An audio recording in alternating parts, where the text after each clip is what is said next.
I'm not sure why these images upset me so.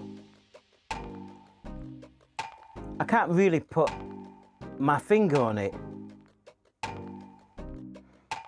And then it came to me. Welcome to the 2019 Miss Namibia Red Carpet event, straight up and hosted by the Winter Country Club and Resort. Unfortunately, there is only one woman. So we do appreciate everything that you put into this. So we're having our first runner-up, and this is not the Miss Namibia, this is the first runner-up. Sundjata Keita.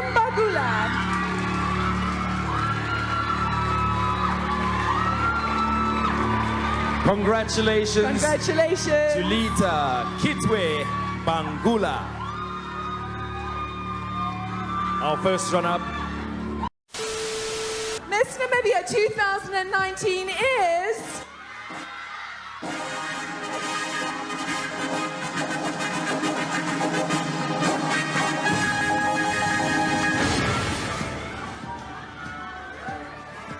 Nadia Breitenbach!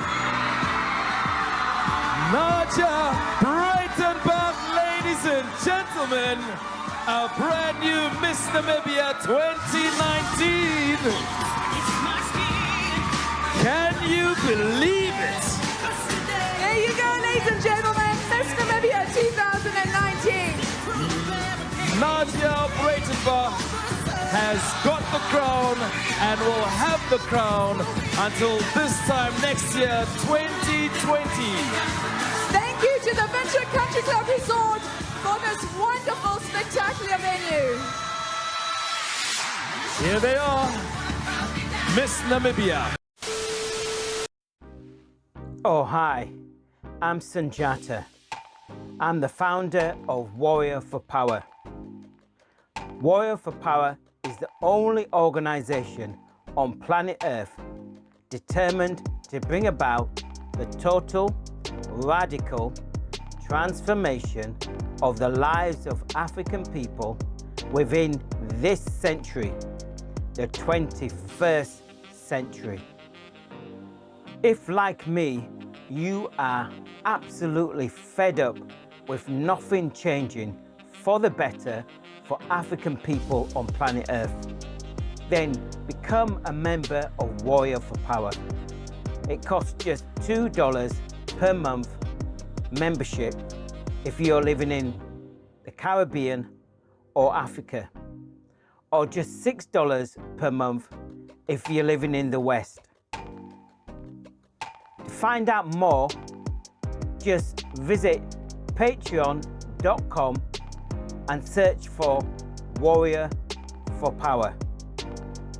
By the summer, we should have at least 100 videos uploaded on Patreon, exclusively for Patreon members.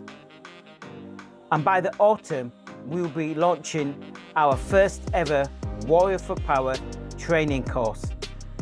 And if you are a member paying $2 or $6 per month, you'll have full access to this unique course where we are going to help you to do something amazing for yourself, for your family, and for our people.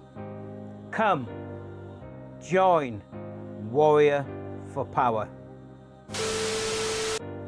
I'm not a woman, and I'm not an African woman.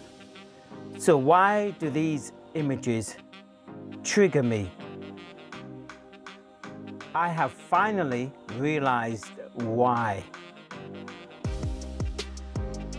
You see, most of us at some time in our lives will suffer from low self-esteem or will be low in confidence. And that will affect men and women. But if you put yourself in the shoes of young African women or those who identify as black, if you put yourself in their shoes, and just imagine you're a young woman growing up And all the beauty standards that you see in magazines, adverts, on TV, in film, are all of white women, or very high yellow, mixed race women. And you're a dark, average sister. How does that make you feel? It must make you feel really rotten about yourself.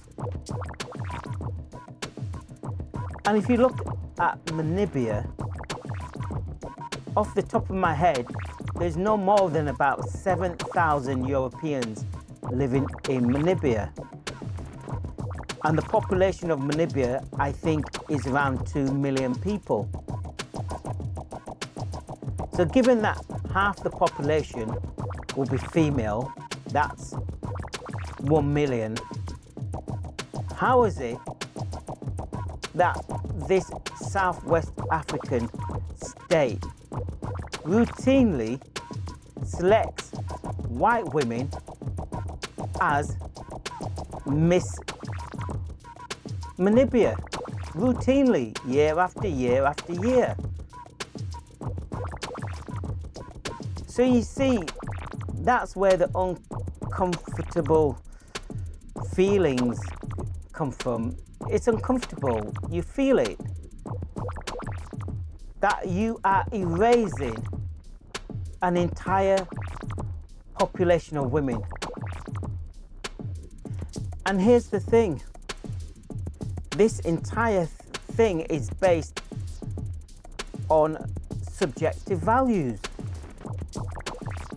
There's a group of judges who have an opinion about what is beautiful. It's not an objective view. It's a subjective view that's been placed on all the women of Namibia, barring their tiny white population. And let's get this straight. It's about power. They have the power to determine in Namibia what is beautiful in an African country. And you just have to look at the mathematics. I'm asking you, look at the mathematics. There were 7,000 Europeans in Namibia. If we exclude the young and the old, and we exclude the men, so you get 3,500 women. Take off the old, take off the young, you get to the sweet spot of 18 to 24. You're talking about, I don't know, 500 women. And they're selecting the country's beauty standard from 500 women. This is shocking stuff. Now I hear you say, and there's always one, that Britain and France and occasionally the US select an African woman or woman that identifies as black as Miss America, Miss France or Miss UK. And I'll say, yes, they do that. But that's occasionally. In Namibia, South Africa, and up till recently in Jamaica and other Caribbean islands, they were selecting white women as the beauty standard of their entire country, year in, year out. It's different. The scale is different. The impact is different. Particularly in these societies where most of the magazines that they'll be reading will be flown in. International magazines, Vogue, Cosmopolitan, Marie Claire, all of them will be flown in. US titles, page after page after page of white women as the beauty standard for African women. How can that be right? Didn't Bob Marley, at the height of his fame in the mid-70s, shack up with Miss Jamaica in 1976? She went on to win or to be crowned Miss World 1976. Didn't Bob Marley shack up with a white woman from Jamaica, although he was still married to his wife Rita Marley, his first wife? And didn't he have a kid with this model? She was crowned Miss Jamaica, a white woman, 1976.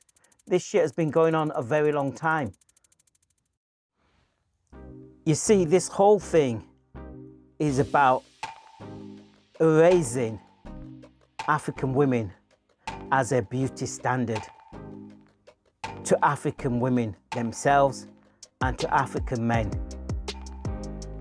So we cannot see beauty within ourselves because it's not reflected in the national beauty contest that we have. And how is it that countries which have large African populations select white women? How, I mean, can you imagine Japan or China doing that? And before you say, oh, Japan had a mixed race woman who was Miss Japan, yes, that's one in 50, 60 years. Get real. What's happening to us is that we are being bombarded with these images. And you might say, well, what's that got to do with a conscious brother? What that has got to do with you is it impacts not only the women that you date and the women that you want to marry, because it messes with their brain, but also it will impact any children that you have, male or female. Do you see? Now, I'm going to follow this up on Patreon, on the Patreon account. I'm going to do a video on Patreon in the next few minutes. But before I do that, I want to leave you with a question. And before I do that, I just want to remind you to subscribe below. Hit the red button. It costs you nothing. All it does is it allows this channel to reach more people. And turn on the notification bell so you are the first to get the next video that comes up. And don't forget to share the video. This is really important because it helps to defeat the algorithm that is going against critical content on this platform. They're trying to slow down critical content. I don't know why. People have been complaining. So if you're watching this video, do me a favor and just share it with one or two other people. That's all. So the question for you, which I want you to answer in the comments below, and I read all the comments and I will reply to you within, I don't know, immediately if I see it. Right, the question is, given that African women and women who identify as black still support beauty contests around the world, should we as conscious brothers be involved in setting up and running beauty contests which can help our community and the women in our community? It's a yes or no, and give a reason. Okay, that's it. I'm Sundjata. I'm out of here. You've been watching Warrior for Power.